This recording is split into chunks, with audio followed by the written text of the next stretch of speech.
Ako si Benedict. Pero nagpapala ako ng mga kakilala ko na Ben. Mabait ako at mapagbigay. Meron akong girlfriend na pangalan ay Jamie. Mayaman, maganda. May pagkamasulit pero mabait naman. Habang ako, wala akong masyadong kinikitang pera dahil estudyante ako. At hindi na kagapuhan. Kaya wala akong mapagmamalaki. Kaya nagtataka ako kung paano siya nagkagusto sa akin. Nagkaklase kami ni Jamie. Simple lang ang estudyante. Pupasok sa eskwelahan at diretso uwi kapag uwian.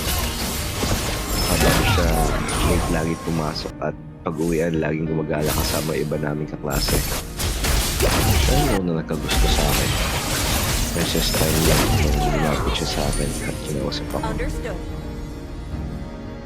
Uy, Ben. May kasabay ka kumain. Wala naman, bakit? Gusto mo ba sabay tayo?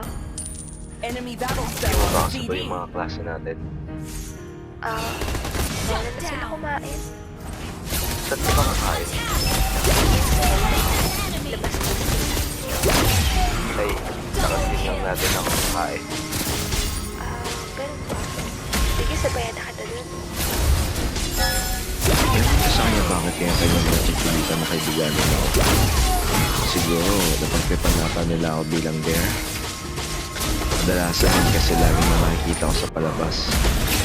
Kapag pangit at mahirap ka at nagkagusto sa'yo ang isang mayaman, automatic yan.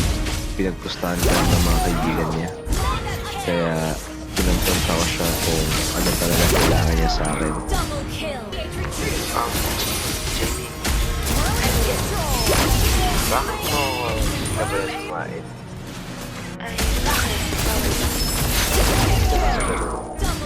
Ano kasi nasama ko ito. Ano yun? Pinagustahan niya lang ba ako ng mga kaibigan mo? Bahan? Yeah. Bakit mo ako sinasabayan? May kailangan ka ba? Kailangan pa may dahilan kapag sasabayan ka. Parang biglaan lang kasi. Ay,